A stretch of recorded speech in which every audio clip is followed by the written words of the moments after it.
When's the last time everything was working against you? You felt stressed, overwhelmed, and so anxious that you couldn't sleep. Or maybe people keep misunderstanding you, or making you do things that you don't want to do. Or do you ever feel like you're continually sacrificing yourself to meet the needs of others? You're overworked, unappreciated, and generally burdened by the demands on you that you didn't create. Is there a place in your life right now where this applies? Where you can't get what you want or need, but yet there's nothing that you can do to change things? Perhaps you're suffering or struggling in some way, and it's just not fair. You don't deserve it. You might even be asking yourself, why does this keep happening to me? Or do you know somebody who says this a lot? What's super tricky, I've noticed, is that once these things start happening, it seems like we can almost predict that it's going to happen again. Maybe we have a bad day and it's bad event after bad event, or there's a relationship in our life where the same negative pattern keeps repeating. In today's episode, you will learn how people sometimes unintentionally make themselves magnets for unwanted things happening to them. If you suspect that this has ever been you or somebody that you work with, you are going to be blown away by this episode. You will learn how to avoid creating negative circumstances in your life and how to reverse the pattern. That way, life can start operating for you instead of against you. You are allowed to experience yourself as fully powerful, so that you never have to take you-know-what from anybody ever again. Welcome to Allowed. Let's start the show. Allowed. When you were born, you were whole, perfect. Then somewhere along the way, you learned that parts of you were not allowed here, and you began to chip away at yourself. What are the pieces of you that you've put into the basement? The parts of you that we cannot see anymore, or that you cannot even remember? What are the ways that you, without even knowing it, are eroding your own aliveness, your creativity, and your well-being? And how can you reclaim the wholeness that is your birthright? I'm Dr. Caneel Joyce, and I'm here to join you in exploring these questions and many more you didn't even know you were allowed to ask. You are allowed to grow. You're allowed to dream. You are allowed to be exactly who you are and to become the next version of who you want to be. Start your journey of exploration with me right now on Allowed. Allowed. You are allowed to be whole. Welcome to the show. I'm your host, Caneel Joyce. Allowed is a podcast for leaders of all kinds who strive to understand themselves better, feel more alive and free, and reclaim the role of CEO of their own life. Is that you? I know it's you. Self-awareness is the foundation of being a great leader and a great human. It's a thrill, and it takes courage to look inside of yourself. I'm so honored to be joining you on your brave journey. I recently had an interaction with a listener, and I really appreciate when you guys reach out to me and when you share your feedback and ideas. And so I wanted to give a shout out to Justin Hills. Justin is an incredible leader and human being who has chosen to join my Forward Fearless coaching program, and he joined our Facebook group for the Allowed podcast. And I wanted to share with you something that he said, which really touched me and was so helpful in offering his feedback. Justin writes, a quick share of how much I am enjoying the podcast. Hi to Caneel in the group. I'm working through the podcast episodes, and I feel like I want to listen to them again when I'm stationary and with a pen. I am a huge believer that things come into your life when you are ready to hear them and learn from them. I've been on this journey of self-development for many years, working through the layers of the never-ending onion. God, I love how you put that, Justin. So real. It has brought me to a deeper understanding of myself and an appreciation of myself. I'm loving the insight and awareness that I'm receiving through the Allowed content, Caneel, and it's connecting and validating the personal work I've done, the self-awareness I have gained with professional growth and leadership. I'm committed to it. Thank you for introducing me to new ideas and perspectives. I love it. Well, Justin, I love it too. I love you. Thank you so much for this great feedback. And man, I am super excited that you have not just an active member in our podcast community, but also a new member of the Forward Fearless program, which just launched a couple of days ago. So I'm really excited And that's a couple of days ago from when we're recording this, by the way. We have a new enrollment period opening up in about 3 months. So when you're hearing this, check out caneel.com/podcast to find out how you can sign up for the program. Justin, great to hear from you.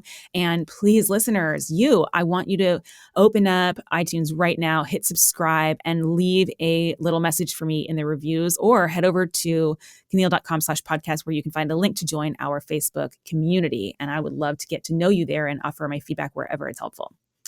All right, cool. Today, we have a great episode ahead. We are going to be offering you some tools that help you to better understand a role that you might find yourself slipping into sometimes, and it is on the drama triangle.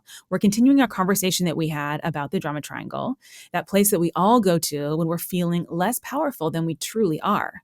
We first learned about the drama triangle on episode 6. And then in episode 7, we learned how to shift out of drama and return to our full power. So please give those episodes a listen.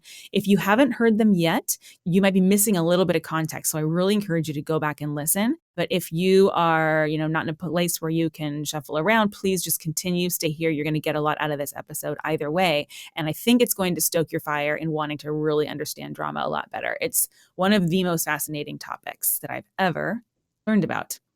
So I wanted to introduce what drama is quickly as a review, or if you haven't heard those episodes. So when we are in a state of feeling powerless, it feels like life is happening to us. Then we fall into a mode called the drama triangle. And there are 3 different flavors of powerlessness in the drama triangle. And they are the hero, the victim, and the villain.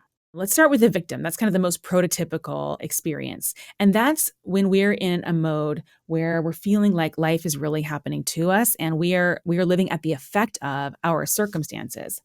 Usually these are circumstances that we don't see that we had any role in creating these circumstances. So when we're in this mode, we're often going to say things like, this is hard, I have to, so-and-so made me, there's nothing I can do.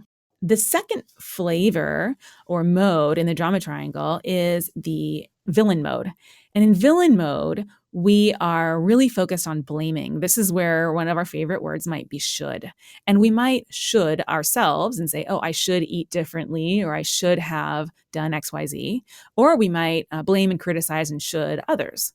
So in this mode, really, we're most interested in the question of who's to blame.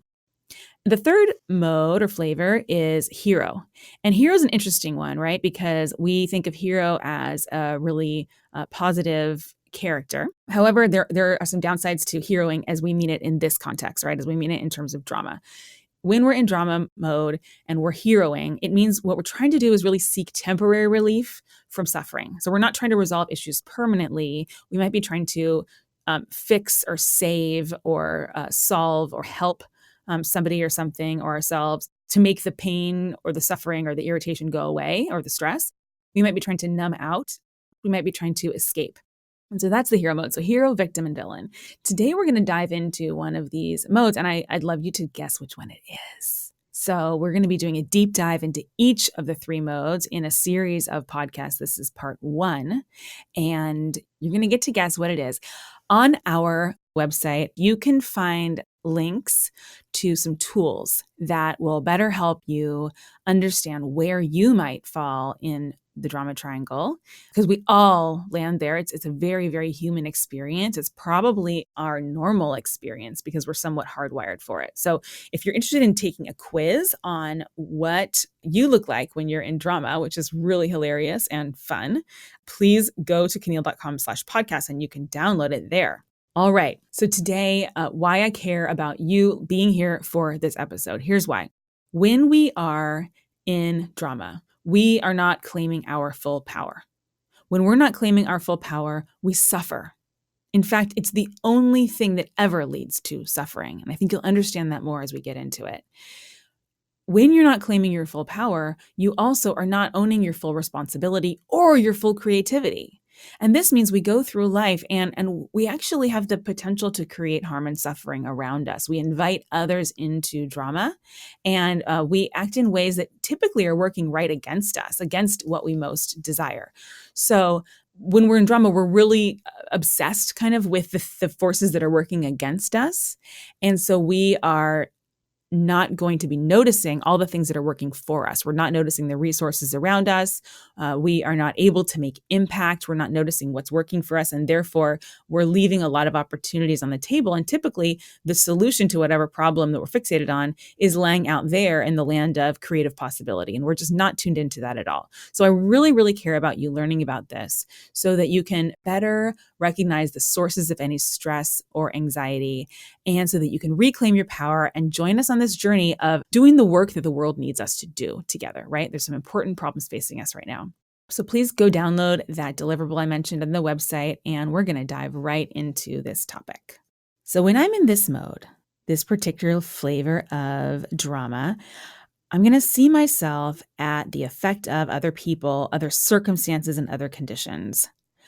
I will typically experience myself as not powerful or even disempowered by other forces. When I'm that way, I don't feel like I can create any change in my life in the particular areas that I'm focused on.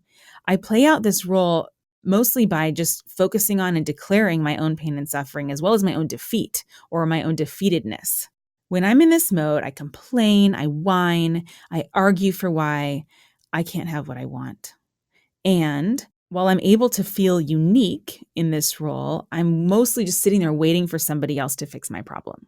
So as you can see, I'm not going to really be able to resolve many issues. Now, what mode is this? Hero, victim, or villain? Take a guess. It is victim. Ding, ding, ding. You got it. Now, the reason why I didn't want to tell you the name of the role straight up right away is because so many people off the bat, when they hear that victim word, they feel it really doesn't apply to them and their mindset. Now, here, I want to be really clear. We are talking about a victimhood mindset, a stance that says, I am not the creator of my circumstances. I am not the creator of my own reality, and I'm not responsible for what's happening around me. That is very, very different from the use of the word victim that is completely appropriate and real. And that is when we are the victim of oppression or circumstances that are truly out of our control. And that's a real thing. We could be a victim of abuse. And I just want to be really super clear that that's not what we're describing on this episode. I have deep respect for the use of victim in that context. And it's a distinct thing.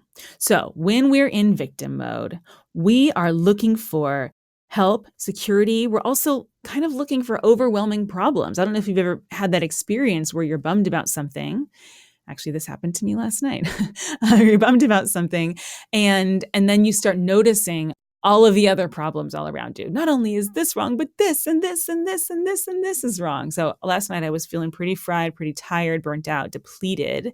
My self-care has been a little bit low this week, to put it mildly. I only had 2,000 steps at the end of the day yesterday. It's been a heavy content creation week. And so being depleted put me in a position that I created where I was more likely to be tuned into problems. And I was getting upset about some silly vacation planning that we were trying to do and feeling, neglected and like I wasn't getting my way, and really started just focusing on all the stuff that was going wrong. And I put myself to bed when I noticed that was happening, because that was clearly what I needed to do. And I just say this to illustrate that it's kind of easy for this to happen. So if it happens to you, it's just totally, totally okay. It's very, very human. That said, it's very important to recognize when you are in victim role. It's not bad, but it sets you up for a certain set of things to start transpiring. So how is it that we might get into victim mode? It's simple. We leave presence. How do we leave presence? We think we're right about something. I'm going to say that again.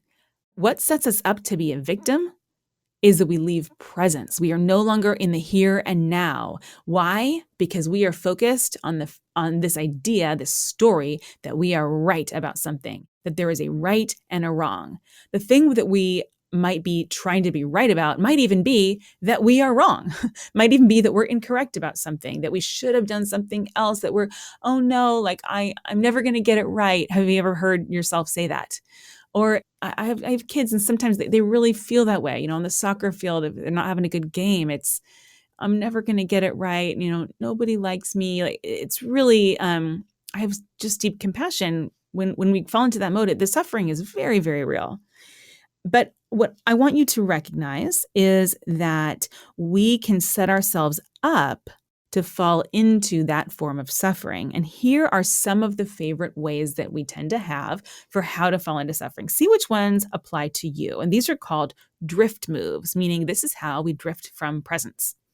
I might think that I'm right about I'm misunderstood. That's how I drift from presence, being misunderstood. Or it might be feeling overwhelmed. I'm feeling overwhelmed about something, and that sends me into this kind of death spiral, and I'm suddenly feeling a victim of all different kinds of things. Getting sick, being confused, waiting, whining, trying really hard, getting distracted all the time, being disorganized, getting embarrassed, worrying. These are a bunch of ways that we drift from presence that send us into victimhood. They send us into drama. And therefore, we invite others into our drama right along with us, because every victim needs a villain, somebody who's oppressing them or punishing them or judging them. And every victim also needs somebody to save them, right? They need a hero. So we non-consciously are inviting others to drift from presence right along with us. A lot of the things I'm sharing today are inspired by the work of the Conscious Leadership Group. And their work is largely derived from the work of the Hendricks Institute. So there's been a long lineage of wonderful scholars and thinkers and coaches and gurus, really, who have been developing this work over the years. I have a couple of favorite books that I will link to in the show notes: The 15 Commitments of Conscious Leadership and The Power of TED, The Empowerment Dynamic by David Emerald. That book was written about 25 years ago. These are both fantastic resources. A lot of the content I'm sharing with you here is available in a set of cards that have been open sourced by the Conscious Leadership Group. And you can download the Caneel.com version on Caneel.com/podcast. Now getting into the nitty gritty. And here's what the quiz is all about on the website is which of the victim personas are your favorite? So, and you might recognize these not just in yourself, but also in those around you. Maybe in your family, you recognize these patterns, maybe at work. And one of the mind-blowing and kind of unsettling things about learning about victimhood is that you begin to recognize it everywhere.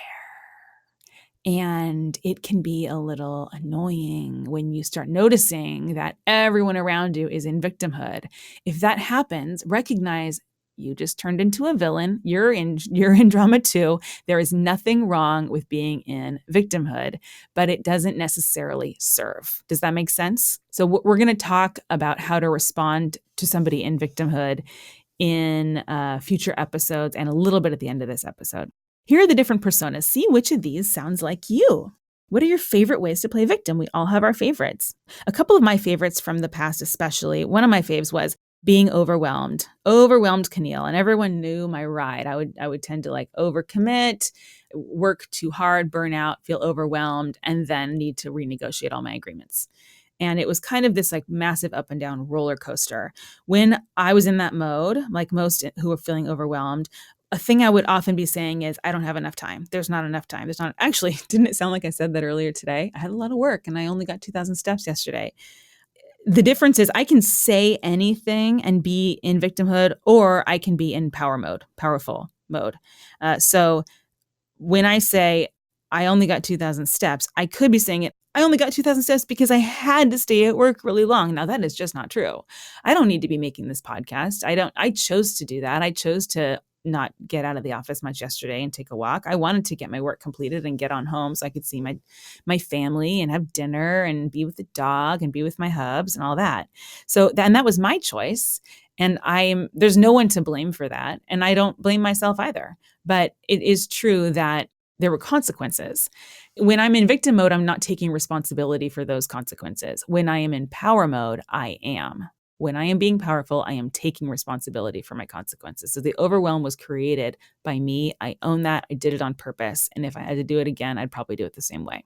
Let's talk about another persona. How about the worrywart? The worrywart is always saying how this could be a problem. Oh, that could be a problem. Oh no, there's danger over there. There's danger over there. And what triggers them to go into worrywart mode is they begin to look for irresponsible people, people who don't have good judgment, or a really uncertain future. There's also the unappreciated one. Oh, the unappreciated one that typically feels like nobody sees their value. When they go into victimhood, it's, you don't understand how valuable I am, how hard I worked. And all they need to go into that mode is people who don't look very deeply into seeing their value. And you may notice that sometimes when people, or maybe you notice that this is your favorite pattern, when you go into that mode, I want you to just take a look. Are you hiding your value? If people aren't appreciating you, how are you creating that reality? Are you refusing to ask for or accept help? Are you making up a story that if you share some of the valuable things that you've contributed, that others will judge you as being too showy? Do you judge others as being too showy when they seek appreciation? Is there something wrong with seeking appreciation? Is that a story you have? So we tend to create the stories that create these personas, right? So check in and see what leads you into that perception. I'll list a couple other personas, and then the rest that you can learn about are on the quiz.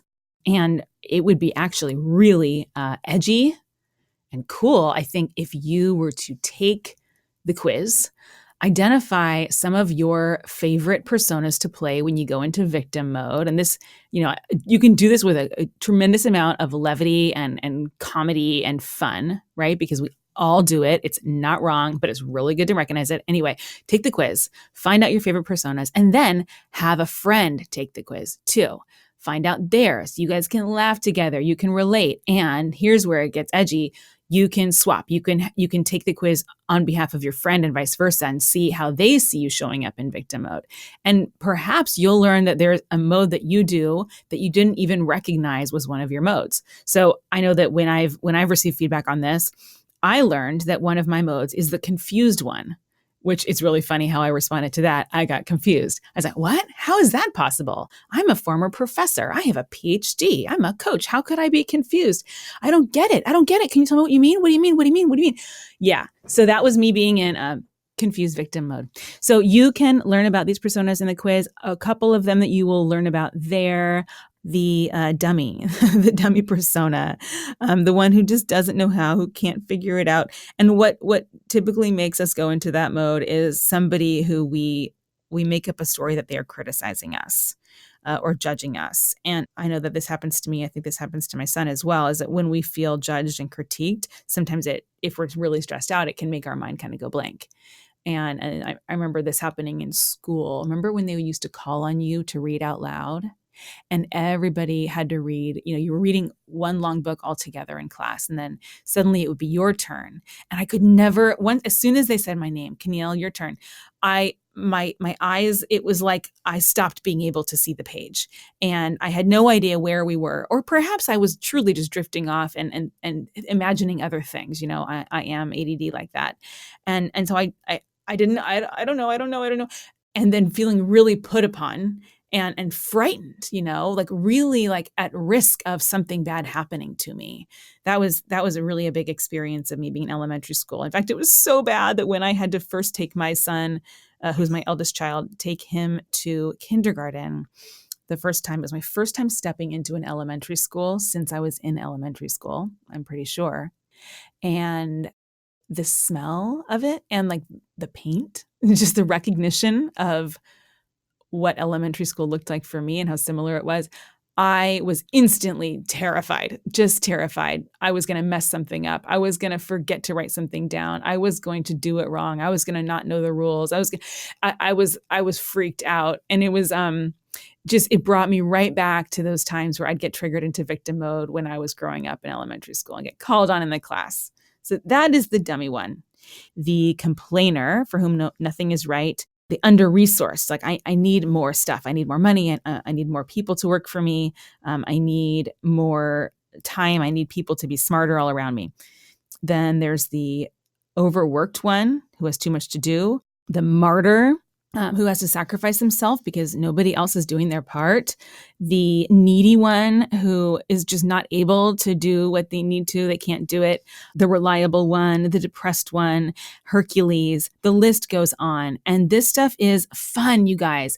The more fun you can have as you begin to dive deeper into this interesting world of self-awareness and leadership development, the more fun you can have, the more you will learn, the much faster it will go. The whole entire point of this is so that you can reclaim your lost power. You give your power away. You give your power away. You are the only one who can give your power away. And so when you don't notice that you're doing it, you become a magnet for further erosion of your power, pleasure, creativity, success, fulfillment, and aliveness. You become a magnet for negative circumstances arising around you. And that magnet word is actually a metaphor for you keep creating. You become the creator of negative circumstances around you. This is why this is really edgy work. Hardly any of us wants to notice that we're the ones to blame, that we're the ones responsible, that we created the circumstances that we are claiming not to like. Why would we do that, you might be asking? Well, here's why. We're scared. We're scared. Humans are a very, very vulnerable species for at least the first 5 years of our life. We are actually hardwired to look for threats, to notice them all around. And in the noticing, we develop a pattern of making up stories of how there are threats around every corner and how really we're at the effect of the world. Because truly, as an infant, unlike many, many other kinds of mammals, we are 100% dependent on others to keep us safe and fulfill our basic needs. You leave a human infant alone in the wilderness, they will die. We know this. And so we grow up with that reality, and our parents also grow up with that mindset that we are powerless. And so it's this dance of continually discovering that we actually are capable of surviving. And we survive on our own, and we also survive in relationship. Humans are a relational species. We are a relational mammal. We are a herd animal, right?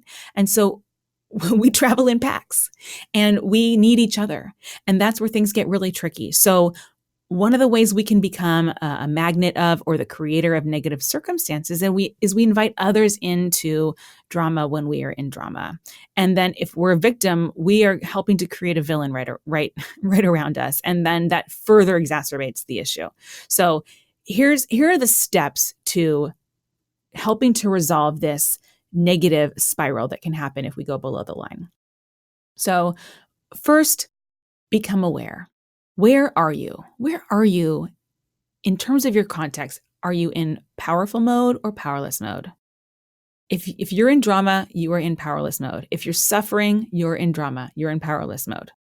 All right, now specifically, what are you looking like when you're in drama? Are you a hero, a victim, or a villain? And we'll dive deeper into villain and hero in further episodes, but you can get the overview in episodes 6 and 7. And then you can begin to notice it more quickly. Once you notice that you're in victim mode and you're not owning your power and you're not taking responsibility for your own choices, then you can recognize, oh my gosh, there are so many areas where I have the ability to make conscious choices that I haven't been. I'm going to start making some conscious choices. The first step, though, is I'm going to need to take responsibility for the fact that I made a bunch of non-conscious choices. And I did that because I was scared, and I'm lovable. I am lovable, even though I get scared sometimes and I make choices non-consciously and I drift from presence. I am lovable, and I can learn. And one of the things I can learn is that it's okay. That's the biggest thing I want you to learn. That's what the show is all about. Like you are allowed to go into victim mode. But once you recognize that you're doing it, you're also allowed to make a different choice, to shift. One of the things about power that I want to be super clear on, it's so much simpler than we often make it out to be. It's not about your body language. It's not about your clothes, your height. It's not about your title.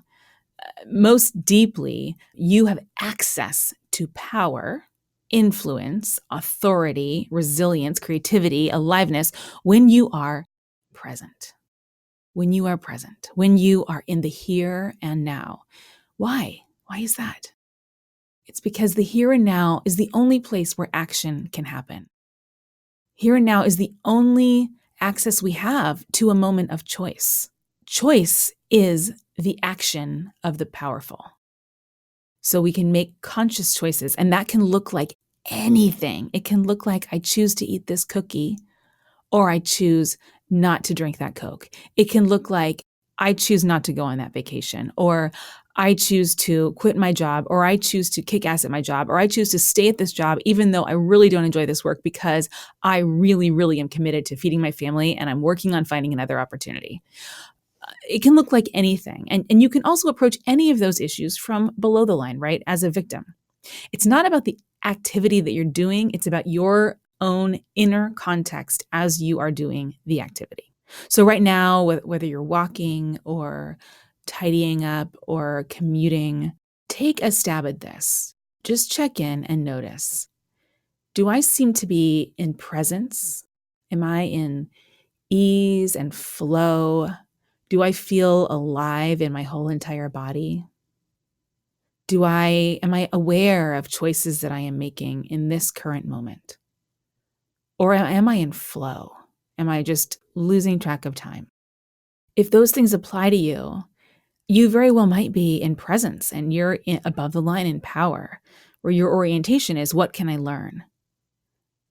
That said, if you're finding yourself that there's some tension there, there's some anxiety, there's a sense of being trapped, that you don't have choices, then it's a pretty good sign that you are below the line and you are in drama. And that is okay. You are so, so, so lovable. How do you shift out of drama? Well, that's a little bit more complicated because you need to let go of being right. And that's a topic for a further episode. I would love you to go to the website. I'd love you to check out episode 7, where I talk a lot more about how to shift out of drama, and take the quiz. Please invite a couple friends or colleagues at work or people in your leadership development circle to take this quiz. And I would love to hear about what you learn and for you to declare yourself in your own personal style of being in victim. Please join us in the Aloud Community Facebook group and share with us what you learned in the quiz. I want to remind everyone that there are lots of resources available to you on the website at caneel.com/podcast, including this quiz, but also tons of handouts and exercises and videos and tools and other really great resources that are available to you for free. So please go and check them out. Leadership development is available to you, to anyone. Before we wrap, I want to share a question from one of you. Thank you so much for asking this question and sending it in to me. The question is, what do I do? I am married to a person who goes into victim mode constantly and maybe never leaves. And I don't know how to get him to come out of victim mode. I don't know how to shift him. How can I make him stop being a victim? Okay. Good question. Totally. This is a question I hear a lot from a lot of clients and actually a lot of CEOs as well. How do I make everyone around me stop being a victim? You can't. You can't make somebody stop being a victim. Making somebody do something that's out of your control. That means you yourself are in drama. So that sounds like you're in hero mode and maybe also in villain mode and probably also a little bit in victim mode. So the hero is the one who wants to fix and save and solve and make the problem go away, and who wants to take more than their share of responsibility. So you actually can't be responsible for things that are out of your control, and someone else's mindset is not in your control. You may have influence by the way you show up, right? If you're in drama, you're going to help them stay in drama. But you can't control them. The villain piece of this question comes in the sense of that's a problem. They're to blame. There's a judgment there, and that's completely understandable and very human. And I have compassion. I have compassion. That's not an easy situation to be in. It really tests you to continue to do your own work to stay above the line because they are inviting you, right? But you don't have to accept the invitation. The victim mode comes from, I am powerless. I can't do anything about this. This is happening to me. That one feels pretty clear. So here's how I would recommend responding if you are also married to or working with or partnered with somebody who's constantly in victim mode. One is great notice. Now, most likely you can tell if they are. Notice though that this is your story, that you're making up that story. So that'll give you a little bit of sense of freedom. Okay, I'm making up that story. What would it look like to make up the opposite story? What would it look like if I was interpreting the world that way? What if I saw them as powerful and completely the creator of their own way of operating, the creator of their own circumstances, the creator of their mood? Might I be able to recognize their power? If you can see it, that'll help them see it typically, or it might really rub them the wrong way. If they're really, really committed to the story of victimhood, then most likely they don't want to be seen as somebody who has any power, who has any control over their own circumstances or any personal responsibility. The other thing I'd say is just do your own work. Do your best to stay above the line by continuing to notice when you drop down, and know that most of the time you'll be dropping down like quite often, because most people do until you've really done a lot of work on this. And when you notice that you have dropped, then you can proceed and do your own work on it, meaning you can question your own stories. You can ask how you created a circumstance. You can be willing to experience abundance. You can be willing to experience that you have enough of everything. There's a lot more moves that you can do as well. So go to caneel.com/podcast and check out the resources we have there. And I also link out to other really juicy websites, videos, and books that have tons more material there. And if you're interested in diving deep and understanding how you can better navigate yourself and others, in a couple, pretty soon, we're going to have openings in the Forward Fearless coaching program, which is an online group coaching program. It's very affordable. And there you can do some very rigorous work with an incredible and pretty small group of wonderful individuals who are striving to be conscious leaders. All right. Please follow us on social. Go to caneel.com/podcast. You can find all the links there. Send me your questions. Please subscribe on iTunes or whatever your favorite platform is. And if you leave a review and request a specific podcast topic, or you want to ask a question that I can answer for you on the show, I would love to hear from you. I will see you next week. Thanks for being here, and continue to be fearless. Bye. Aloud. For more information, check out my website, caneel.com/podcast, CANEEL. Caneel.com/podcast, where you can find tons of resources, new episodes, show notes, transcripts, videos, all that good stuff to deepen your learning experience. Also, follow me on social. Send me your feedback there. Ask me your questions. I'm Caneel.is on Instagram and @Caneel on Twitter. Aloud. You are allowed to be whole.